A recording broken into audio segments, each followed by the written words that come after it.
Children, let's continue with our chapter Economic Sources. In last class, we learned about food security and self-sufficiency in food. Today, we will discuss about poverty alleviation programs. Please listen the text. Poverty alleviation programs, ദാരിദ്ര്യ നിർമ്മാർജ്ജന പ്രവർത്തനങ്ങൾ. Governments are trying to ensure food security by strengthening the public distribution system and implementing various poverty alleviation programs. Government uses many steps to make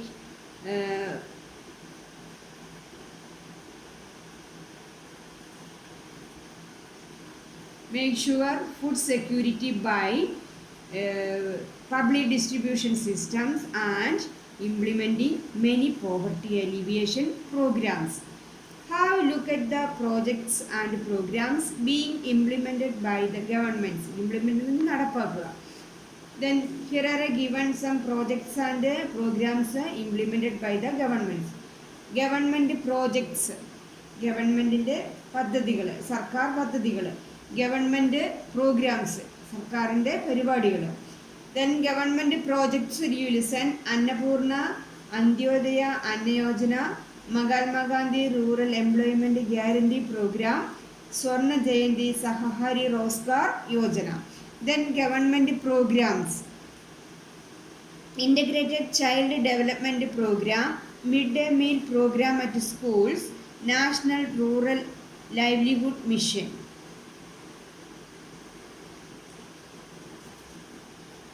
Then you listen here. See the word web depicting the objectives of projects and programs being implemented at the government level. Here are given the word web that depicting the objectives of the government projects and programs. Then you listen. These four that is government projects. Then these are the government programs. You listen. Then first the government projects you listen. Swarna Jayanti Sahakari Rozgar Yojana. Beneficial to the unemployed in urban areas, then encourages self-employment. അതായത് ഇതിൻ്റെ രണ്ട് ഈ സ്വർണ്ണ ജയന്തി സഹകാരി റോസ്ഗാർ യോജന എന്ന പ്രോജക്റ്റിന് രണ്ട് ലക്ഷ്യങ്ങളാണുള്ളത്. അതിൽ ഒന്നാമത്തത് beneficial to the unemployed in urban areas, that is useful for urban jobless people.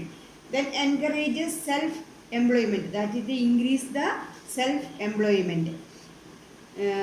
Then എന്താണ്, നഗരങ്ങളിൽ തൊഴിലരഹിതർക്കാണ് ഇത് കൂടുതലും പ്രയോജനപ്പെടുന്നത്. രണ്ടാമതായിട്ട് ഇത് സ്വയം തൊഴിൽ പ്രോത്സാഹിപ്പിക്കുന്നു ഗവൺമെൻറ്റിൻ്റെ ഈ project. Then second Annapurna, beneficial to people who are above 65 years of age and having no income. It is useful for people more than 65 years old and having no income. അതായത് സ്വന്തമായ വരുമാനമൊന്നുമില്ലാത്ത 65 വയസ്സിന് മേൽ പ്രായമുള്ളവർക്കാണ് ഇതുകൊണ്ട് പ്രയോജനം. Then second, free supply of 10 kilogram of rice through ration shops, giving 10 kilogram of rice through ration shop free of cost. അതായത് എന്താണ്, മാസം 10 kilo അരി സൗജന്യമായിട്ട് റേഷൻ കടകളിലൂടെ ഇവർക്ക് നൽകുന്നു. Then Antyodaya Anna Yojana, beneficial to the poorest families below the poverty line. Then second, supply of 35 kilogram of rice and wheat at the rate of rupees 3 and rupees 2 per month respectively. Supply of 35 kilogram of rice and wheat at the rate of rupees 3 and rupees 2 per month respectively. അതായത് എന്താ, ദാരിദ്ര്യരേഖയ്ക്ക് താഴെയുള്ള ആളുകൾക്കാണ് ഇത് ഏറ്റവും പ്രയോജനപ്പെടുന്നത്. അതായത് ദാരിദ്ര്യരേഖയ്ക്ക് താഴെയുള്ള ഏറ്റവും പ്രയാസം അനുഭവപ്പെടുന്ന കുടുംബങ്ങൾക്കാണ് ഇതുകൊണ്ടുള്ള പ്രയോജനം. അവർക്ക് മാസം 35 കിലോ അരി 3 രൂപയ്ക്കും ഗോതമ്പ് 2 രൂപയ്ക്കും കൊടുക്കുന്നു. Then next, Mahatma Gandhi employment guarantee programme, beneficial to those who are healthy and willing to work. It is useful for healthy people who are ready to work. Then guarantees 100 days of employment, giving 100 days of work. Then next, persons of age 18 and above can register. People who are more than 18 years old can register for the job. Then 1/3 of the beneficiaries should be women. 1/3 of the job should be given to the woman. അതായത് എന്താണ്, ജോലി ചെയ്യാൻ ആരോഗ്യവും സന്നദ്ധതയുള്ളവർക്ക് ഇതിൽ പങ്കുചേരാം. 100 ദിവസത്തെ തൊഴിലാണ് ഉറപ്പാക്കുന്ന ഒരു പദ്ധതിയാണിത്. 18 വയസ്സ് പൂർത്തിയായവർക്ക് ഇതിൽ രജിസ്റ്റർ ചെയ്യാം. ഇതിലെ ഗുണഭോക്താക്കളിൽ 1/3 സ്ത്രീകളായിരിക്കും. അതുപോലെ നമുക്കെല്ലാവർക്കും അറിയാവുന്ന ഒരു പദ്ധതിയാണ് ഈ മഹാത്മാഗാന്ധി എംപ്ലോയ്മെൻറ്റ് ഗ്യാരണ്ടി പ്രോഗ്രാം. അതായത് അറിയത്തില്ലേ, തൊഴിലുറപ്പ് പദ്ധതി എന്ന് നമ്മൾ പറയും, അതുതന്നെ.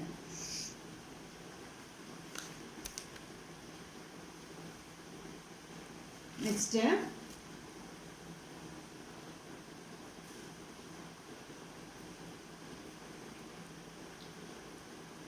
listen here.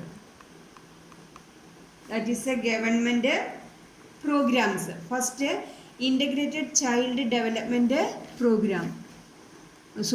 First one, midday meal program.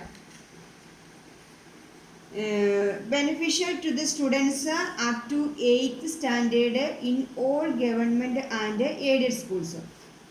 We all of us know that, isn't it? അല്ലേ? ഉച്ചഭക്ഷണ പരിപാടി, അതായത് 8ാം ക്ലാസ് വരെയുള്ള കുട്ടികൾക്ക് ഗവൺമെൻറ് എയ്ഡഡ് സ്കൂളിലെയും 8ാം ക്ലാസ് വരെയുള്ള കുട്ടികൾക്കാണ് ഇതിൻ്റെ പ്രയോജനം. Then ensure nutritious food through schools. അതായത് making sure nutritious food through schools. School മുഖേന പോഷകമൂല്യമുള്ള ഫുഡ് ഉറപ്പുവരുത്തുന്നു. Then second, national rural livelihood mission, ദേശീയ ഗ്രാമീണ ഉപജീവന ദൗത്യം എന്ന് പറയും മലയാളത്തിൽ. Then first one, provides assistance to self help groups. അതായത് giving help to self help group. Self help group എന്ന് പറഞ്ഞാൽ സ്വയം സഹായ സംഘങ്ങൾക്ക് എല്ലാവിധ സഹായവും ഗവൺമെൻറ് ഉറപ്പു നൽകുന്നു.